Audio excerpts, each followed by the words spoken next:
Bien, chers frères et sœurs, chers amis, nous vous saluons de tout cœur au nom du Seigneur Jésus-Christ. Et en même temps que nos fraternelles salutations, nous vous envoyons toute notre affection en Christ. Nous vous aimons. Ceux que nous connaissons, ceux que nous ne connaissons pas encore, ceux qui nous connaissent, ceux qui ne nous connaissent pas encore, ou que vous nous voyez, que vous nous entendiez à cet instant, ou bien plus tard, eh bien nous vous transmettons nos salutations et notre profonde affection pour chacun de vous, en Jésus-Christ notre Seigneur. Nous vous transmettons même les salutations de l'Église de Dieu, la colonne de la vérité dont nous sommes membres, qui se réunit par les temps qui courent de manière dispersée, en petits groupes. Ce sont les circonstances de ce moment. Nous rendons grâce à notre Dieu pour ceux qui bénéficient déjà du déconfinement de tous les frères et ceux qui peuvent déjà se réunir. Que Dieu vous bénisse, que Dieu soit avec vous. N'oubliez pas ceux qui restent encore coincés à cause de cette pandémie de coronavirus, coincés par ces mesures de confinement. Eh bien, prions les uns pour les autres afin que la grâce nous soit faite. Nous pensons particulièrement à ces endroits qui sont durement touchés par la pandémie. N'oublions pas, nous prions pour nos pays, nos villes, nos villages, mais n'oublions pas d'avoir une pensée plus intense pour ces pays qui sont durement éprouvés. Nous pensons aux États-Unis, nous pensons à toute l'Amérique latine, nous pensons ici en Afrique, à l'Afrique du Sud, à l'Afrique du Nord, nous pensons à l'Iran, à d'autres pays où on dit que la pandémie prend des proportions impressionnantes. Eh bien, nous sommes les enfants de Dieu. Nous avons le privilège de nous adresser à celui qui peut tout. Qui peut tout. Il lui est déjà arrivé d'arrêter une tempête et des vagues qui menaçaient la vie de ses disciples. Il peut le faire encore aujourd'hui. Il faut le lui demander. Et demandons-le lui avec foi, avec patience, mais avec foi, sachant qu'il peut le faire encore aujourd'hui. Demandons au Seigneur tout simplement qu'aujourd'hui, comme ce jour-là, sur la mer, il s'élève et qu'il menace ces vagues de la mort, qu'il menace cette tempête de dévastation générée par le coronavirus, en sorte que ces hommes et ces femmes qu'il aime vivent à nouveau. Eh bien, que Dieu vous bénisse abondamment. Je vous salue aussi avec une parole, je pense au psaume 107, qui commence très bien. Le tout premier verset commence par « Louez l'Éternel car il est bon, car sa miséricorde durera toujours ». Eh bien, louons l'Éternel car il est bon, car sa miséricorde durera toujours. Personnellement, je le loue, je le remercie parce que ce dimanche, je suis relativement en bien meilleure forme que le dimanche passé, où la situation était très très difficile. Je loue le Seigneur. Louez l'Éternel, louons l'Éternel parce qu'il est bon, parce que sa miséricorde durera toujours. Et vous verrez dans ce psaume 107 un bel enchaînement de 3 phrases qui reviennent souvent. La première phrase, c'est « Dans leur détresse, ils crièrent à l'Éternel. Et l'Éternel les délivra de toutes leurs angoisses. » Voilà ce qu'il nous faut faire. Au lieu de pleurer, au lieu de nous lamenter, au lieu de nous plaindre, au lieu d'en vouloir à telle ou à telle autre personne, au lieu de chercher ses ennemis qui sont derrière ma souffrance, pourquoi ne pas faire ce que d'autres ont déjà fait et qui a obtenu des résultats dans leur détresse? Ils crièrent à l'Éternel et la Bible dit, l'Éternel les délivra de toutes leurs angoisses. C'est ça la deuxième phrase magnifique. L'Éternel les délivra de toutes leurs angoisses. Et la troisième phrase, qui est à la fois un ordre et une belle invitation, la Bible dit, qu'il loue donc l'Éternel pour sa bonté et pour ses merveilles en faveur des enfants des hommes. Eh bien, si dans notre détresse, nous crions à lui, que la détresse soit personnelle, familiale, qu'elle soit ethnique, tribale, qu'elle soit nationale, que la détresse soit sanitaire, financière ou sociale, eh bien, si nous crions à lui notre détresse, certainement, il nous délivrera de toutes nos angoisses et il nous offrira l'occasion de célébrer l'Éternel pour sa bonté et pour ses merveilles en faveur des enfants des hommes. Que Dieu vous bénisse richement, que Dieu se souvienne de vos familles, que le Seigneur en ce jour se souvienne de vous et vous fasse du bien, qu'il vous exauce, qu'il vous visite Il est écrit qu'il allait de lieu en lieu faisant du bien, guérissant tous ceux qui étaient sous l'empire du diable. Et aujourd'hui encore, parce qu'il est vivant, parce qu'il n'a pas changé, eh bien, qu'il visite chacune de vos maisons, chacune de vos vies, qu'il vous fasse du bien, qu'il délivre ceux que l'ennemi veut accabler, qu'il délivre ceux que l'ennemi veut mettre à terre, et qu'il vous offre l'occasion, qu'il nous offre à nous tous la possibilité de dire haut et fort, louez l'Éternel, car il est bon, car sa miséricorde durera toujours. Eh bien, nous allons revenir à notre méditation. Nous n'avons pas fini, nous avons appelé cette série nos méditations du confinement.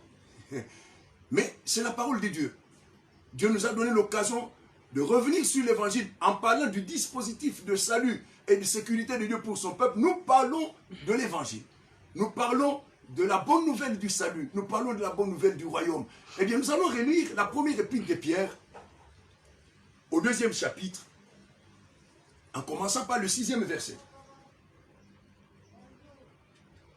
Car il est dit dans l'Écriture, « Voici, je mets en Sion une pierre angulaire, choisie, précieuse, et celui qui croit en elle ne sera point confus.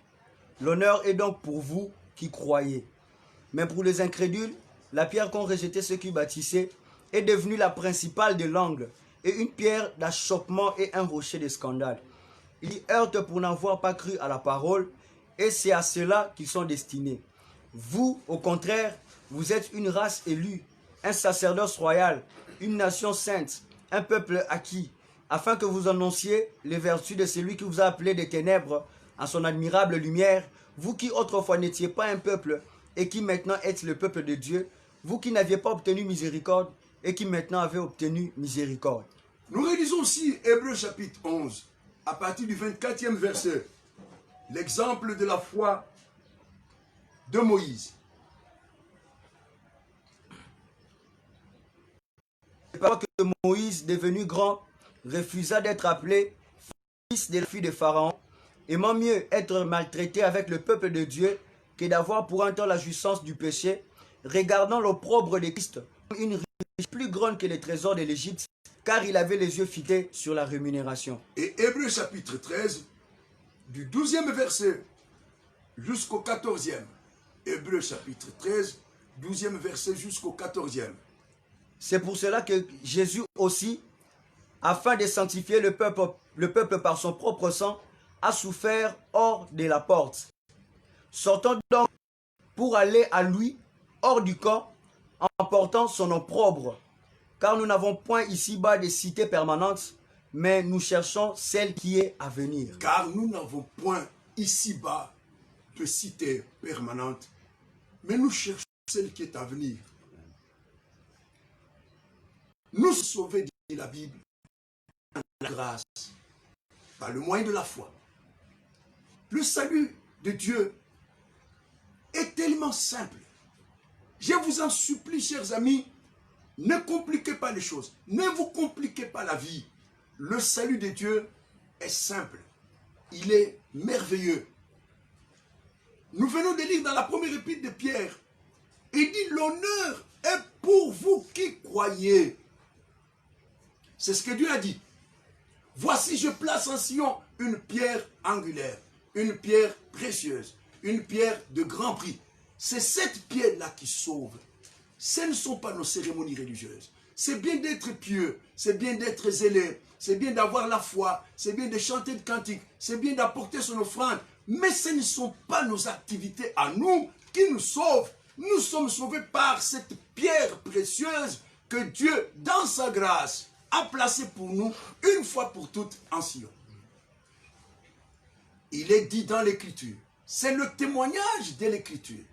Ce ne sont pas les pensées des hommes, ce n'est pas une hypothèse scientifique, ce n'est pas une théorie, ce n'est pas un désir qui monte dans le cœur d'un homme. Non, nous sommes sauvés par le témoignage de l'Écriture. Et que dit l'Écriture? Dieu dit, j'ai placé en Sion une pierre précieuse, une pierre angulaire de grand prix. Quiconque se confie en elle, quiconque place sa foi en cette pierre, ne sera pas confus. Je vous en supplie, le salut est un don de Dieu. Le pardon des péchés est un don de Dieu. La délivrance est un don de Dieu. La bénédiction est un don de Dieu. Parce que Christ lui-même, qui renferme toutes ces précieuses grâces, lui-même est un don de Dieu. Un enfant nous est né, est-il écrit. Un fils nous a été donné. Je le dis, je me répète toujours, je vous l'ai dit. La grâce offre le salut. La foi reçoit. Le verbe qui correspond à la grâce, c'est le verbe donner. Car Dieu a tant aimé le monde qu'il a donné son Fils. Dieu ne peut pas vous donner plus que le Fils. Il ne pouvait pas nous donner moins que le Fils. Il nous a donné ce qu'il avait de meilleur. Il nous a donné ce qu'il y avait de plus sublime. Il nous a donné celui qu'il fallait. Il n'y a pas un salut pour les Noirs, un autre pour les Blancs. Il n'existe pas un salut pour l'Afrique, un autre pour l'Europe. Il n'existe pas un salut pour le riche, un autre pour le pauvre. Il n'y a qu'un seul salut. C'est celui que Dieu nous donne à tous, gracieusement, gratuitement, par le nom de son Fils Jésus. Qui que vous soyez, quelle que soit votre situation, votre condition, quel qu'ait été votre passé, tout peut changer ici et maintenant. Tout peut changer ici et maintenant. Si vous placez votre foi en celui qui est le don de Dieu, Jésus est le don de Dieu, le don de Dieu. Le salut est un don de Dieu. Car vous êtes sauvés par la grâce, dit la Bible, par le moyen de la foi. Je répète que Dieu ne pouvait pas nous donner plus que le Fils. Dieu ne pouvait pas nous donner moins que le Fils. Il nous a donné celui qu'il fallait. Celui qu'il fallait, c'est le nom de son Fils. Oh, j'entends dire, il y a tel enseignement sur la délivrance, et puis il y a tel autre enseignement pour la bénédiction. Non, Dieu a enfermé tout cela dans le nom de son Fils. Nous avons eu l'occasion de les lire en Colossiens chapitre 2, au 9e verset, il nous est dit qu'en lui, Jésus, habite corporellement toute la plénitude de la divinité.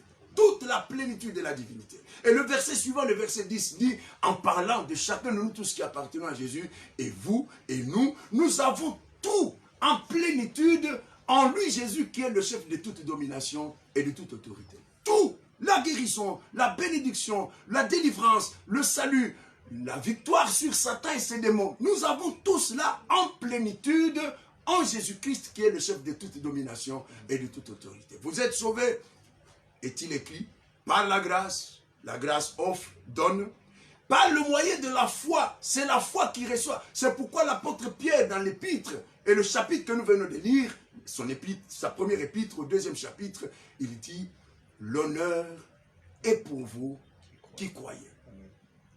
L'église, la véritable église, c'est la communauté, la société d'hommes et de femmes qui ont foi en Jésus-Christ. Leur caractéristique principale est qu'ils ont foi en Jésus-Christ. Et c'est quoi la foi biblique? C'est de ça que nous sommes en train de parler. Nous avons vu qu'à la base de la vraie foi, il y a un choix à faire et un engagement. Dieu voulant, je vous le promets, la prochaine fois nous aborderons le volet engagement. Aujourd'hui, nous allons terminer en parlant du choix de Moïse. La Bible nous dit que lorsque Moïse est devenu grand, c'est monsieur qui se trouvait dans une situation des plus privilégiés, qui avait échappé à la mort, alors que tous les nouveaux-nés mâles issus des femmes israélites étaient tués de leur naissance. Lui, il avait échappé à la mort. Il va tomber entre les mains de la propre fille de Pharaon et il va vivre et grandir à la cour de Pharaon. Eh bien, ce monsieur qui était dans une position des plus privilégiés, une fois devenu grand, va faire le choix du vrai Dieu. Par la foi, nous dit la Bible, il choisit le vrai Dieu. Il choisit de partager le sort du peuple de Dieu et il considérait que l'opprobre de Christ valait pour lui infiniment plus que tous les trésors de l'Égypte. Et la Bible nous dit, parce qu'il avait les yeux fixés sur la rémunération. C'est quoi la rémunération? C'est quoi le but de la vraie foi? Le but de la vraie foi, c'est l'avènement du Seigneur Jésus. C'est l'accès au royaume du Père. Je reviens là-dessus. Dimanche passé, j'étais un peu... Voilà.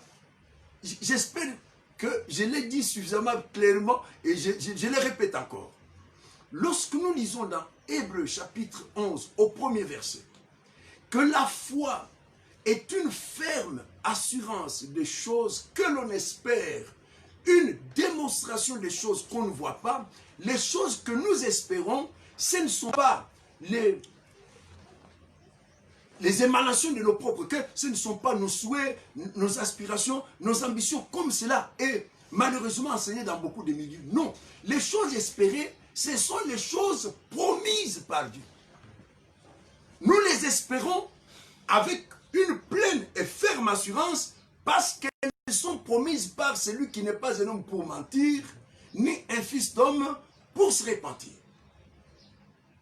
Si les choses espérées avaient été promises par un homme, aussi brillant soit-il, aussi riche soit-il, eh bien, il y aurait lieu d'avoir des doutes. Mais la Bible elle nous dit que la foi est une ferme assurance des choses qu'on espère et une démonstration des choses qu'on ne voit pas. Nous les espérons de manière ferme et avec assurance parce qu'elles sont promises par Dieu.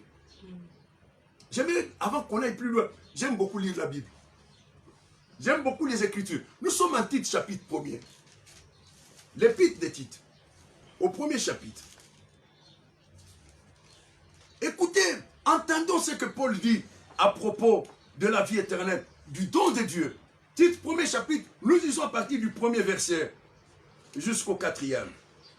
Paul, serviteur de Dieu et apôtre de Jésus-Christ par la foi des élus de Dieu et la pour la foi des élus de Dieu et la connaissance de la vérité qui est selon la piété, lesquels reposent sur l'espérance de la vie éternelle qui a été promise dès le plus ancien temps par le Dieu qui ne ment point, et qui a manifesté sa parole en son temps par la prédication qui m'a été confiée d'après l'ordre de Dieu, notre Sauveur, à Tite, mon enfant légitime en notre commune foi, que la grâce et la paix te soient données de la part de Dieu, le Père et de Jésus-Christ, notre Sauveur. Si vous lisez les Écritures, vous ne courez jamais le risque de vous tromper. Si vous lisez par vous-même les Écritures, que vous demandez la lumière du Saint-Esprit, que vous demandez la grâce de Dieu, parler à votre cœur, vous ne vous tromperez jamais. Et personne ne vous trompera jamais. Paul dit, Paul, serviteur de Jésus-Christ, apôtre de Jésus-Christ, pour la foi des élus. Nous sommes établis pour la foi des élus. Parce que l'évangile est proclamé pour générer la foi chez ceux qui l'entendent. C'est ça le but de la prédication. La foi vient de ce que l'on entend, et ce que l'on entend vient de la parole de Christ.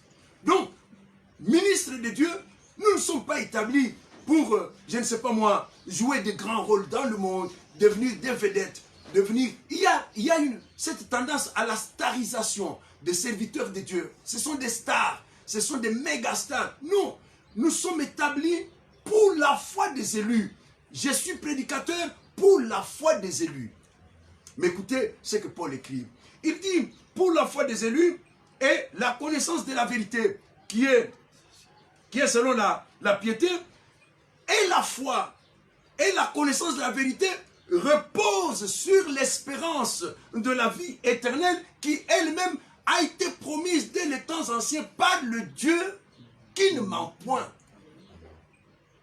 Par le Dieu qui ne ment point. Lorsque Hébreux chapitre 11, premier verset déclare que la foi est une ferme assurance des choses que l'on espère, une démonstration des choses qu'on ne voit pas, eh bien, si nous espérons ces choses de manière ferme, dit l'Écriture, et avec assurance, c'est parce qu'elles sont promises par Dieu.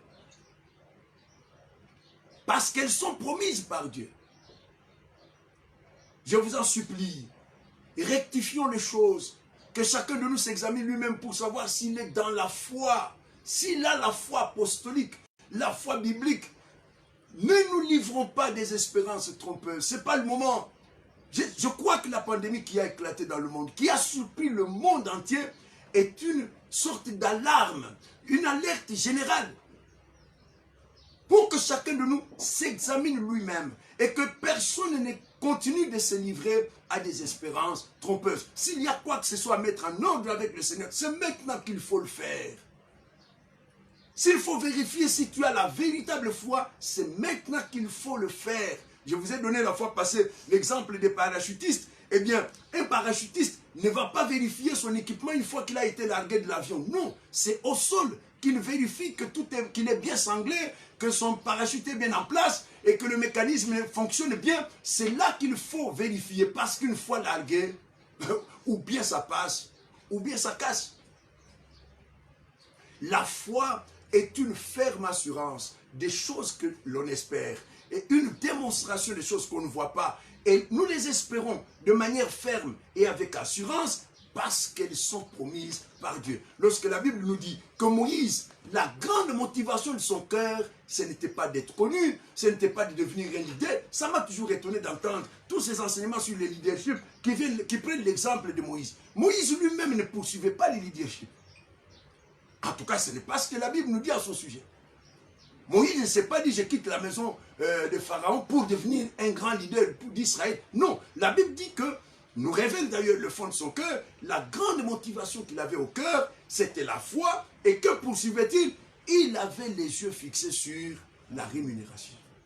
Et en l'occurrence, pour Moïse, la rémunération, c'était la promesse de Dieu. La promesse de Dieu.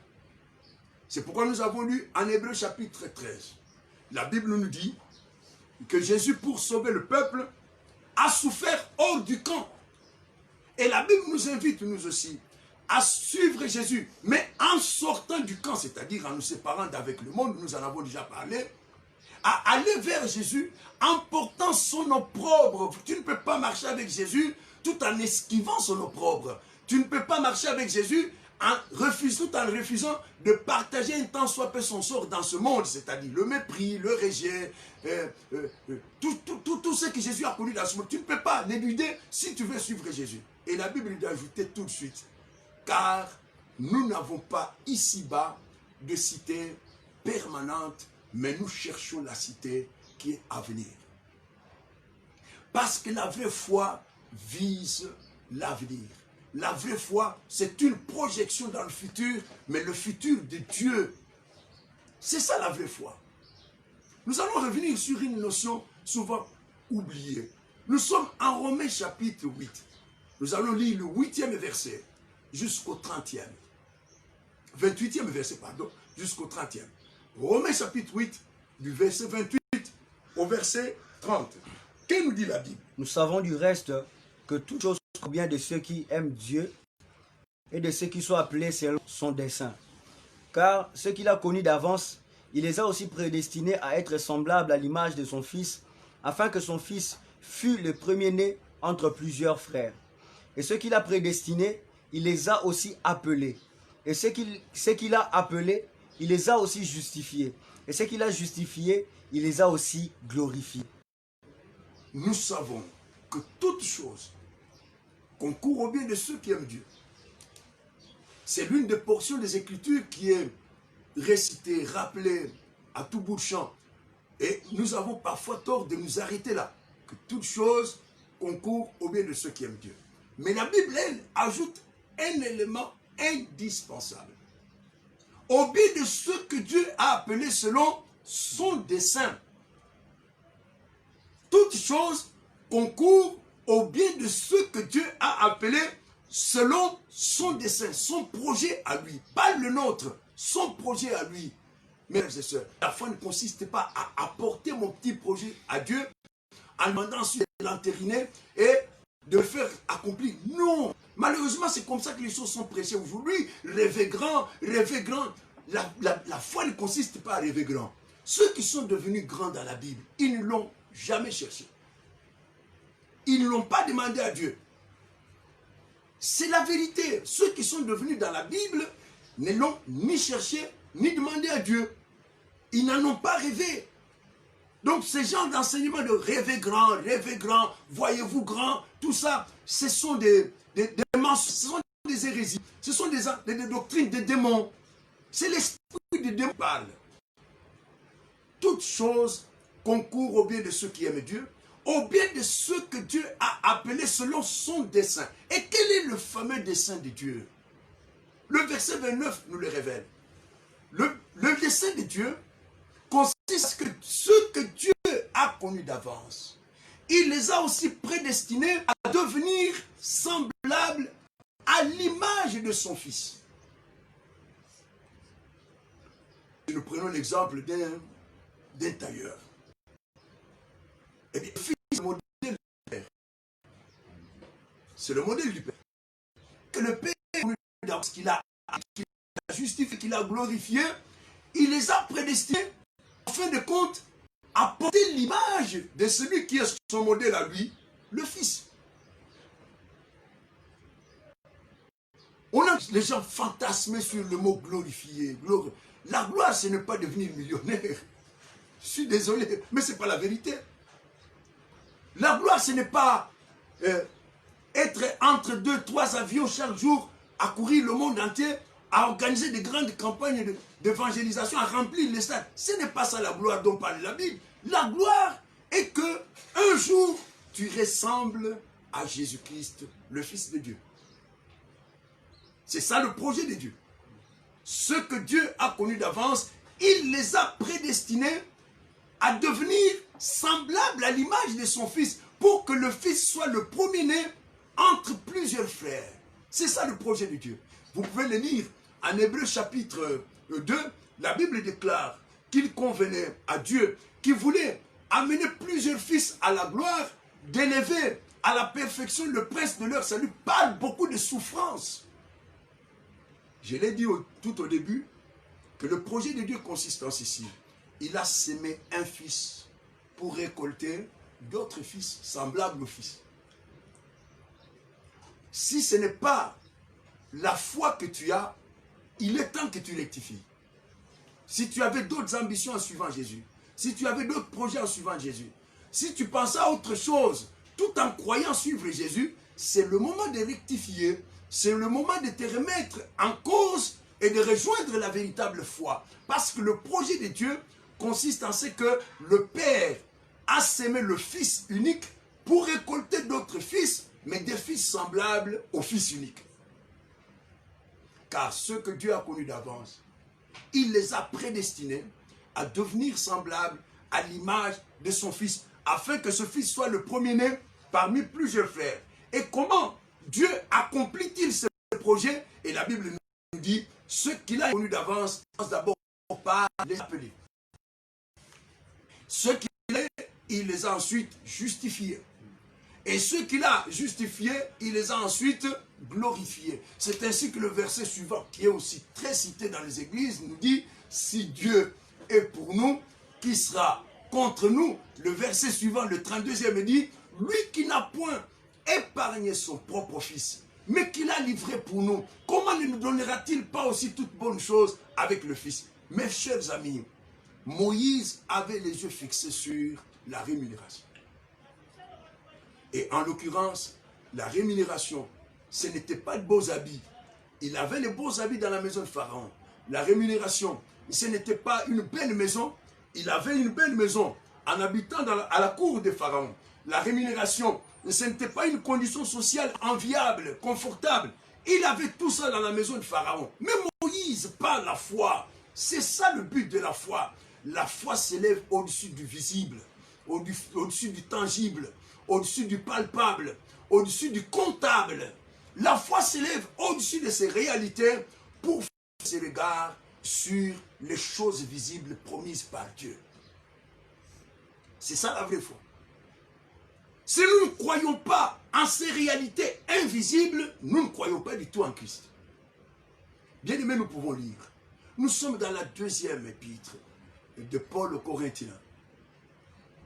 Deuxième épître de Paul aux Corinthiens. Nous allons lire le 4e chapitre, en commençant par le 15e verset. Deuxième épître de Paul aux Corinthiens, chapitre 4. J'aimerais d'abord que nous lisions deux autres versets, deux autres versets. Le verset 13 et 14. Ensuite, nous aborderons le 15e jusqu'au dernier, le 18e. Lisons la Bible. Et comme nous avons le même esprit de foi qui est exprimé dans cette parole de l'Écriture, J'ai cru, c'est pourquoi j'ai parlé. Nous aussi, nous croyons et c'est pour cela que nous parlons, sachant que c'est lui qui a ressuscité le Seigneur Jésus, nous ressuscitera aussi avec Jésus-Christ et nous fera paraître avec vous en sa présence. Mais continuons. Car tout cela arrive à cause de vous, afin que la grâce, en se multipliant, fasse abonder à la gloire de Dieu les actions de grâce d'un plus grand nombre. C'est pourquoi nous ne perdons pas courage. Et lors même que notre homme intérieur s'est détruit, notre homme extérieur s'est détruit, notre homme intérieur se renouvelle de jour en jour. Car nos légères afflictions du moment présent produisent pour nous, au-delà de toute mesure, un poids éternel de gloire, parce que nous regardons non point aux choses visibles, mais à celles qui sont invisibles. Car les choses visibles sont passagères et les invisibles sont éternelles. Écoutez mes frères et sœurs, croire en des choses visibles, ce n'est pas la foi. Ce n'est pas la foi. Moïse avait les yeux fixés sur la rémunération. C'est-à-dire que sa foi s'élevait au-dessus du visible, du palpable, du tangible, du comptable, pour se fixer sur ces choses, ces réalités invisibles, mais qui étaient réelles parce qu'elles étaient promises par Dieu. C'est ça la vraie foi. Nous avons le même esprit de foi qui est exprimé dans cette parole de l'Écriture. J'ai cru, c'est pourquoi j'ai parlé. Nous aussi, nous croyons, c'est pourquoi nous parlons. Nous avons cette foi que celui qui a ressuscité Jésus-Christ d'entre les morts, nous ressuscitera avec Jésus. C'est ça la vraie foi. Je n'ai pas cru pour devenir PDG, pour devenir ministre, pour devenir millionnaire. Que Dieu soit loué. Il a ses serviteurs et ses servantes qu'il bénit avec de l'argent, qu'il bénit avec des biens de ce monde. Mais nous tous, riches et pauvres, instruits ou ignorants, nous avons une même foi. Paul l'a dit tout à l'heure quand nous avons lu son épître à Tite. Il dit notre commune foi. Il n'y a pas de foi. Il y a une commune foi que nous partageons tous. Eh bien notre foi, et qu'un de ce jour, celui qui a ressuscité Jésus-Christ d'entre les morts, nous ressuscitera aussi avec Christ. Et c'est sur ça que nous sommes rivés. Nous avons les yeux fixés sur cette rémunération-là, que Dieu va nous ressusciter. J'aime beaucoup ce qui suit. Il dit, nous ne perdons jamais courage.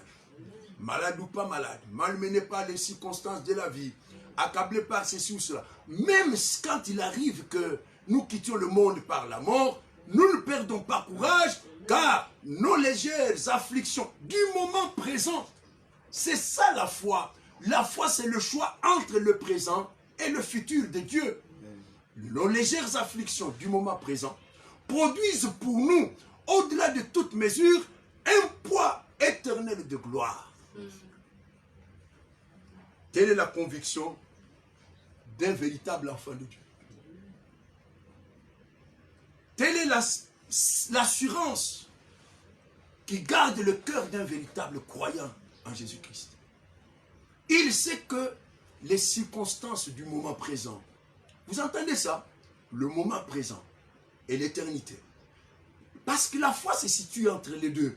La foi, c'est tourner le dos au moment présent pour se projeter dans l'éternité. Quand Moïse quitte la maison de Pharaon, s'il avait considéré sa situation présente, il n'aurait pas quitté l'Égypte. Je crois que le bon sens, le simple bon sens, aurait voulu que Moïse reste bien à l'abri, bien au chaud, dans la maison de Pharaon, plutôt que d'être en inclination avec le peuple d'Israël qui ne savait même pas où il allait, qui n'était même pas sûr d'arriver à destination. Mais Moïse avait la foi. C'est ça la vraie foi. La vraie foi, je me répète, je vous l'ai promis, je me répéterai toujours. La vraie foi s'élève au-dessus du visible. La vraie foi voit au-delà du visible. C'est ça la foi. Nos légères afflictions du moment présent produisent pour nous, nous en sommes absolument sûrs, produisent pour nous un poids éternel de gloire. Un poids éternel. Vous entendez le contraste, n'est-ce pas? Les mots sont bien choisis. Nos légères afflictions, les maladies, les pertes d'argent, les pertes d'emploi, la mort, La Bible les appelle les légères afflictions. On entend des gens aujourd'hui, sous prétexte d'enseigner le combat spirituel, bâtir toute une doctrine sur ces choses. Pourquoi y a-t-il tant de maladies chez toi? Pourquoi y a-t-il tant de morts chez toi? Pourquoi perds-tu un emploi? Pourquoi tu perds? Il doit y avoir ceci. On va chercher qui est derrière la perte de l'emploi, la perte d'argent, qui est derrière la maladie. Non, on n'a rien compris à l'évangile. Quand on a la vraie foi en Jésus-Christ, on a une fois pour toutes considéré les légères afflictions du moment présent comme des choses, une voie obligée. C'est la voie obligée. Nous devons de passer par là. C'est ça notre désert. Mais nous savons que de l'autre côté nous attend un pays où, d'après le Seigneur, coule le lait et le miel. Nous savons que c'est un mauvais moment passé. Que Dieu soit loué. Je veux parler à ceux qui sont éprouvés à cet instant. Vous êtes croyants, mais vous êtes malades. Vous êtes croyants, il vous arrive de manger, de manquer plutôt de quoi manger. Vous êtes croyants, vous êtes harcelés par toutes sortes de problèmes. Ne perdez pas courage. Ne perdez pas courage.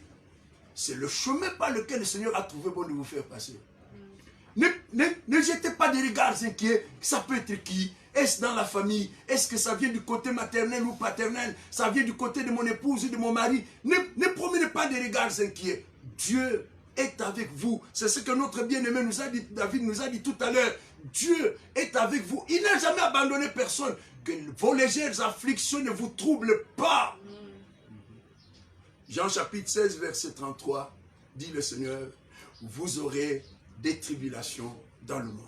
Il n'y a pas à se poser des questions. Un bien-aimé m'a demandé, mais qu'est-ce que signifie tout cela? Je lui ai dit, je n'ai pas d'explication à te donner. La Bible ne m'en donne pas. Vous aurez des tribulations dans le monde. Prenez courage, dit le Seigneur, car j'ai fait le monde. Mes frères et sœurs, Moïse avait les yeux fixés sur la rémunération. Nous terminons ce volet-là en disant que la vraie foi, c'est le choix de l'éternité au détriment du présent. Ceux qui ont foi, vraiment foi en Jésus, ils ont une bonne fois pour toutes pris une décision par rapport au présent. Qu'il soit rouge, jaune, bleu ou violet, le présent ne vaut rien pour eux. Rien. Une fois pour toutes, le présent pour eux, c'est la maison de Pharaon. Le présent pour eux, c'est l'Égypte. Quoi que l'Égypte leur donne, ils ont tourné le dos à tout cela. Ils ont les yeux fixés sur la rémunération. Et la rémunération, c'est ce poids de gloire.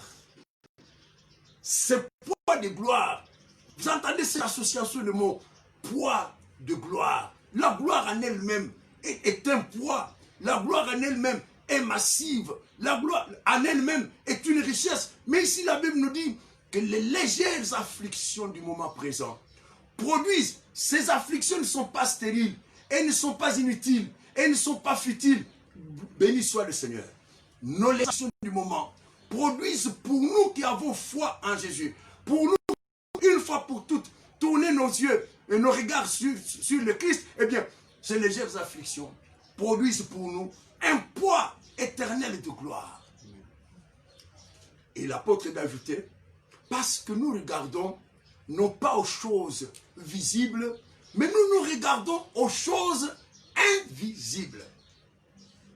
Car les choses visibles sont éphémères, elles sont passagères. Par contre, les invisibles sont éternels. Mes frères et sœurs, mes chers amis, ne nous livrons pas à des espérances trompeuses. La foi nous a été donnée pour les biens éternels. Quand vous lisez Hébreux chapitre 9, il est dit de Jésus qu'il est venu comme souverain sacrificateur des biens à venir, pas des biens de ce moment. Hein? C'est Hébreux chapitre 9. Bien aimé, si tu trouves ce passage, tu peux nous les lire. Verset 11.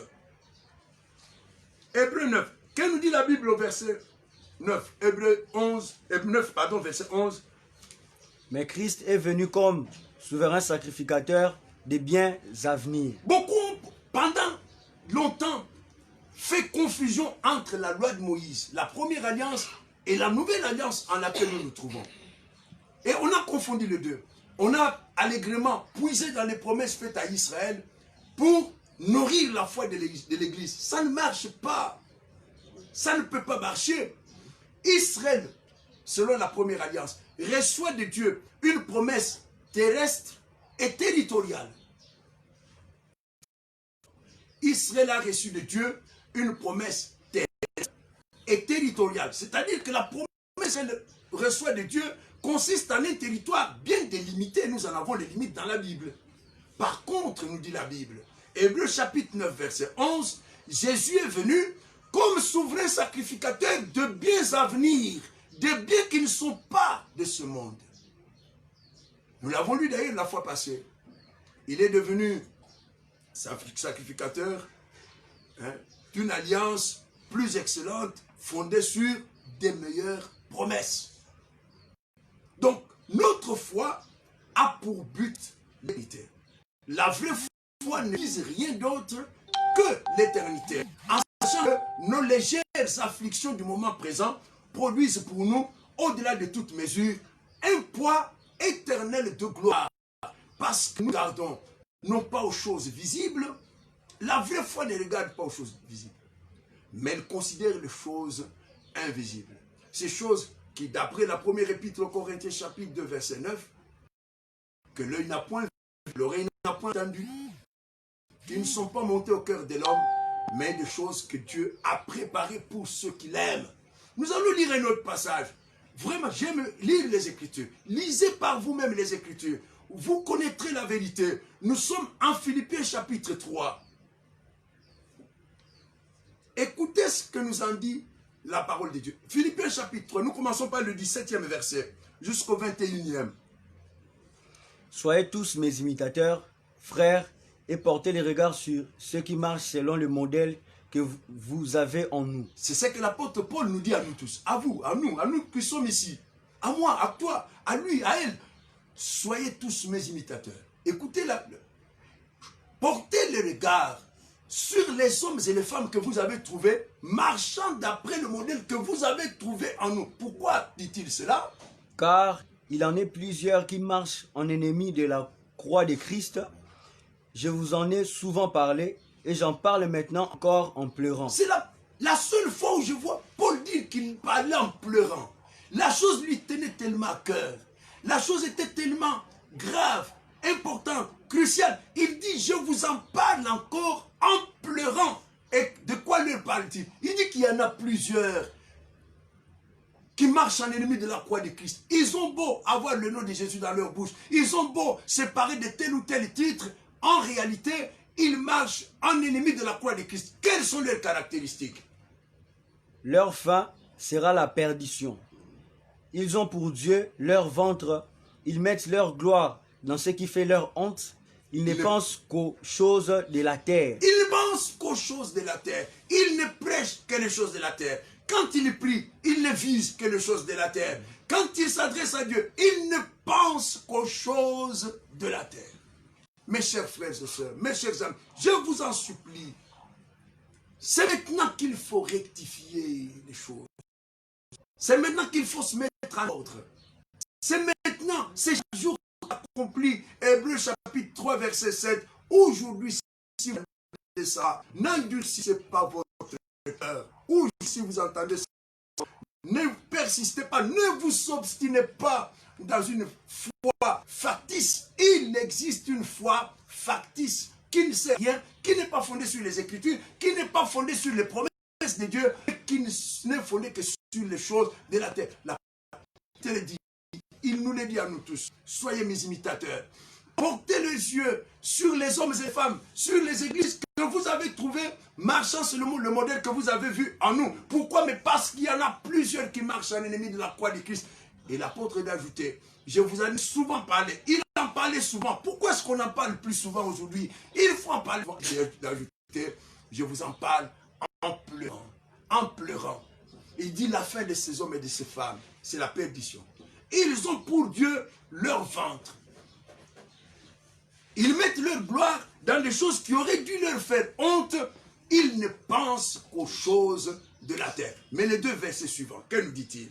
Mais notre cité à nous est dans le cieux, d'où nous attendons aussi comme sauveur le Seigneur Jésus-Christ, qui transformera le corps de notre humiliation en le rendant semblable au corps de sa gloire par le pouvoir qu'il a de s'assujettir toutes choses. C'est ça l'attente de la foi.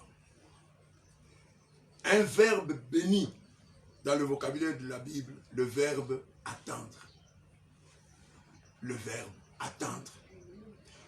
Les hommes et les femmes de foi attendent. Ils attendent. Leur attente est fondée sur quoi? Sur la promesse du Dieu qui ne ment point.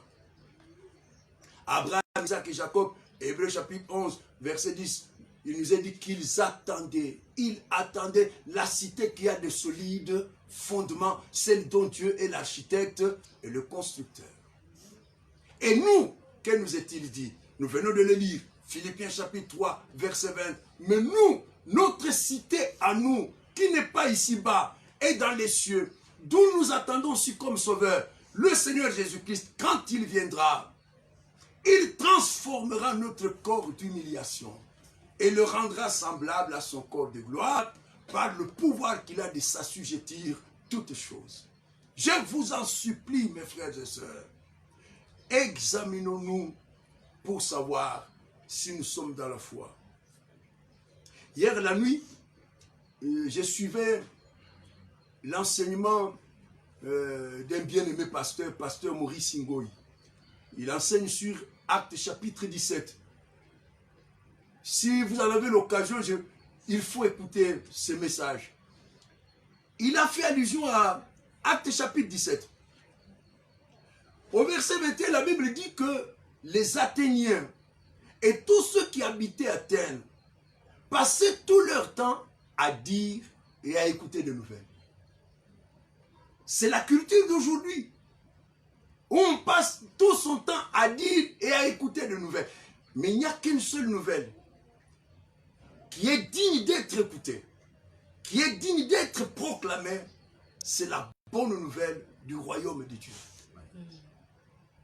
Même les chrétiens se sont laissés happer par cette sous-culture-là. On parle, on n'arrête pas de parler. Avec son téléphone, on peut parler au monde entier. Et avec son téléphone, on peut entendre le monde entier te parler. Raconter n'importe quoi. Nous sommes comme ces Athéniens. Nous sommes comme ces étrangers qui habitaient Athènes, qui passaient tout leur temps à dire et à écouter des nouvelles, toutes sortes de nouvelles, des rouges, des jaunes, des bleus, alors qu'il n'y a qu'une seule nouvelle qui mérite qu'on l'écoute et qu'on la proclame au monde. C'est la bonne nouvelle du salut.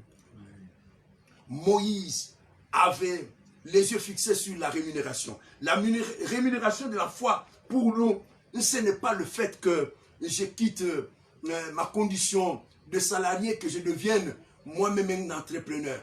Béni soit Dieu si certains de ses enfants deviennent entrepreneurs. Mais ce n'est pas ça la rémunération de la foi. La rémunération de la foi, c'est qu'un jour, quand lui viendra, il transformera notre corps d'humiliation. Parce que tel est le projet de Dieu. Ceux qu'il a connus d'avance, il les a prédestinés à devenir semblables à l'image de son Fils. Et quand le Fils viendra, c'est cette œuvre-là qu'il viendra accomplir, transformer notre corps d'humiliation pour le rendre semblable à son corps de gloire. Chers frères et sœurs, rectifions les choses. Nous allons lire encore, j'aime bien lire ça. Premier épître de Jean, chapitre 3. À partir du premier verset, on parle beaucoup de destinée aujourd'hui. La destinée, ce n'est pas commencé par, comme Joseph, haï par ses frères, est devenu plus tard premier ministre, et puis devenu le pilier de la famille. Non, non, non, non, non, ça n'a rien à voir. Quelle est la destinée unique du peuple de Dieu? Quelle est cette commune foi dont parle Paul à Tite? Un premier épître de Jean, chapitre 3, premier verset. Commençons par là. Voyez quel amour le Père nous a témoigné pour que nous soyons appelés enfants de Dieu. Et nous le sommes. Si le monde ne nous a pas, si le monde ne nous connaît pas, c'est qu'il ne l'a pas connu. Bien-aimés, nous sommes maintenant enfants de Dieu. Et ce que nous serons n'a pas encore été manifesté. Mais nous savons que lorsque cela sera manifesté, nous serons semblables à lui parce que nous le verrons tel qu'il est. Lorsque cela sera manifesté, eh bien, le projet de Dieu s'accomplira. Nous serons semblables à lui parce que nous le verrons tel qu'il est. C'est ça le but de la foi. C'est ça l'objectif d'un homme, d'une femme qui a vraiment foi en Jésus-Christ. La foi qui correspond au dessein de Dieu. Quel est le dessein de Dieu? Ceux qu'il a connus d'avance, il les a prédestinés à devenir semblables à l'image de son Fils. Eh bien, la vraie foi vise ce but-là. Le but de la foi est qu'un jour, moi, je devienne semblable à lui. Pour me sauver, lui qui est Dieu est devenu semblable à moi. Et une fois qu'il m'a racheté par son sang, un jour, moi qui étais pécheur, je deviendrai semblable à lui. C'est ça la bonne nouvelle. C'est ça le but de la foi. C'est ça la rémunération. Ce n'est pas l'avènement d'une nouvelle année. Quand arrive un nouveau mois, je vois des gens qui s'appellent serviteurs de Dieu s'enflammer sur le net. Oh non, le mois de juillet, il faut posséder le mois de juillet. Nous n'avons pas possédé le mois de juillet parce que ce n'est pas notre but. Ni celui du juillet, ni celui de septembre, ni celui de novembre ou d'octobre ou de décembre, ni aucun mois. Notre but, c'est l'éternité. Ce merveilleux jour, on ne compte plus ni jour, ni heure, ni semaine, ni mois, ni année. On ne comptera plus de siècles. D'éternité en éternité, nous serons semblables à lui. Moïse avait les yeux fixés sur la rémunération. Et nous, notre cité à nous est dans les cieux. Nous attendons aussi comme sauveur le Seigneur Jésus. L'Église est un peuple en attente. En attente. Et ce que nous attendons est connu. Ce n'est pas le changement des régimes. Ce n'est pas l'avènement de la dans le monde entier. Mais ce n'est pas le développement, je ne sais pas moi. Il y en a qui fantasment complètement, qui voudraient voir Dieu mêler à leur lutte et leur combat politique, qui aimeraient bien que Dieu se mêle, je ne sais pas moi, de l'antagonisme entre l'Orient et l'Occident, qui voudraient bien Dieu se mêler à tout ça. Il ne veut pas se mêler à tout ça. Il n'a que faire de tout cela. Ce qu'il nous a promis à nous est qu'un de ces jours, une pierre se détachera du ciel sans l'aide d'aucune main. Et cette pierre va tomber sur cette énorme statue que les hommes ont bâtie depuis des siècles. Et la statue va disparaître et cette pierre va devenir elle-même un énorme royaume. Un royaume éternel qui ne sera jamais assujetti à aucun autre royaume.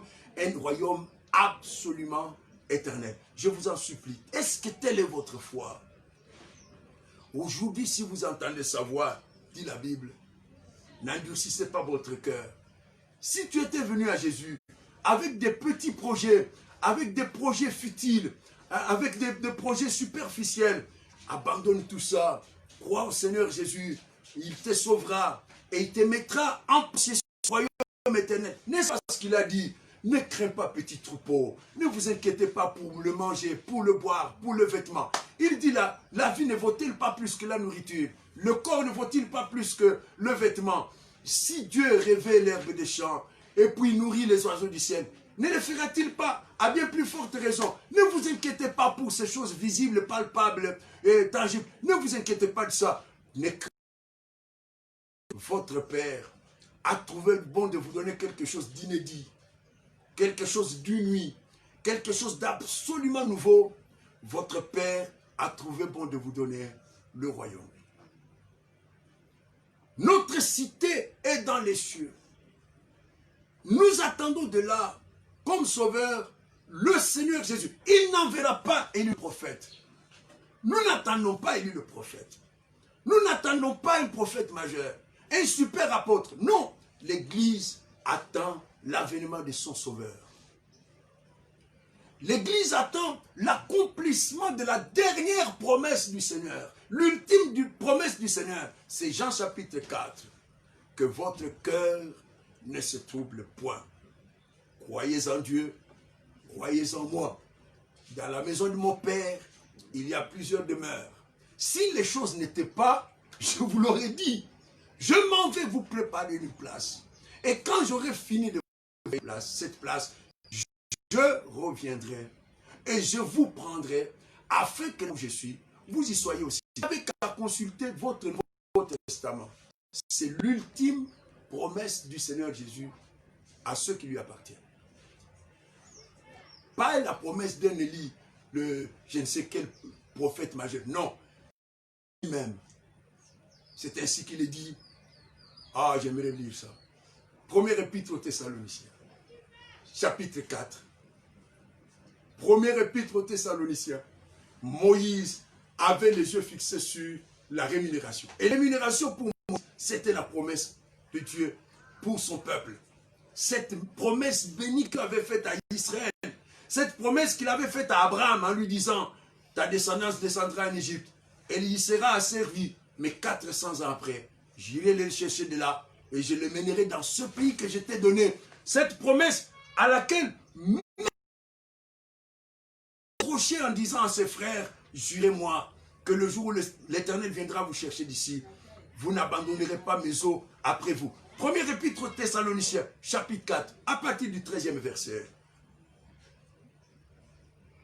Nous ne voulons pas, frères, que vous soyez dans l'ignorance au sujet de ceux qui dorment, afin que vous ne vous affligez pas comme les autres qui n'ont point d'espérance. Nous ne voulons pas, frères et sœurs, que vous soyez dans l'ignorance au sujet de ceux d'entre nous, ceux des disciples qui sont déjà morts, afin que vous ne vous affligez pas comme ceux du monde qui n'ont pas d'espérance. Nous avons une espérance et ils ne l'ont pas. Et l'espérance que nous avons, ils ne l'auront jamais. Qu'est-ce que nous dit la Bible? Car si nous croyons que Jésus est mort et qu'il est ressuscité, croyons aussi que Dieu ramènera par Jésus et avec lui. Croyons aussi que Dieu ramènera par Jésus et avec lui ceux qui sont morts. Voici, en effet, ce que nous vous déclarons d'après la parole du Seigneur. Nous les vivants, restés pour l'avènement du Seigneur, nous ne dévancerons pas ceux qui sont morts. Car le Seigneur lui-même a un signal donné à la voix d'un archange et au son de la trompette de Dieu descendra du ciel et les morts en Christ ressusciteront premièrement. Ensuite, nous les vivants qui serons restés, nous serons tous ensemble enlevés avec eux sur des nuées à la rencontre du Seigneur dans les airs, et ainsi nous serons toujours avec le Seigneur. Consolez-vous donc les uns les autres par ces paroles. Consolez-vous les uns les autres, non pas par ces nouvelles qui abondent sur le net, à gauche, à droite. Ne vous consolez pas par les articles du New York Times ou du Monde ou de je ne sais quel autre journal parce que, non, consolez-vous les uns les autres par ces paroles. Et quand nous disent ces paroles, c'est que très bientôt, j'aime bien un vieux cantique que nous chantions et que beaucoup ont mis en oubli. Bientôt, très bientôt, le Seigneur reviendra.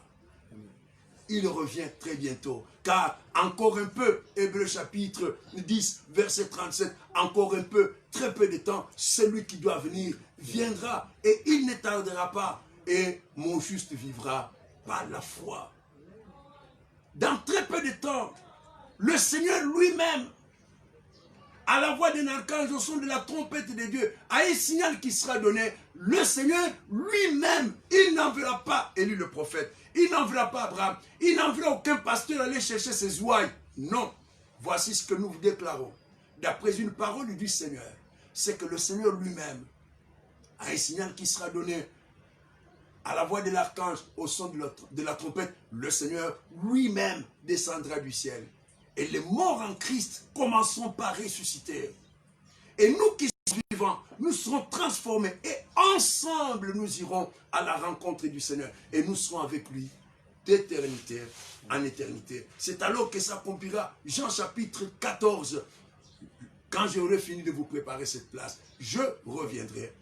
Et je vous prendrai avec moi, afin que là où je suis, vous y soyez aussi.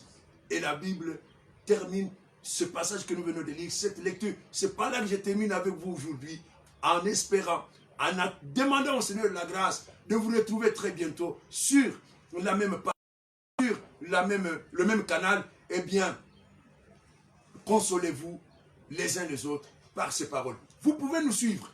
Il y a toute une série de messages que nous avons donnés pendant ce temps de confinement. Si vous consultez ces pages dans lesquelles vous nous recevez à cet instant, vous pouvez retrouver d'anciens messages. Si vous ne les retrouvez pas là-bas, vous pouvez aller sur YouTube. YouTube, cherchez-nous, Église de Dieu, la colonne de la vérité, comme c'est écrit là derrière, Église de Dieu, colonne de la vérité. Vous trouverez tous nos enseignements. Vous pouvez commencer cette série depuis le début, depuis qu'a commencé le confinement jusqu'à aujourd'hui. Et si Dieu le permet, très bientôt nous allons nous retrouver par le même canal. Que Dieu vous bénisse abondamment. Que sa grâce surabonde sur vos vies. Et que Dieu vous fasse beaucoup de bien selon sa bonne parole. Jésus.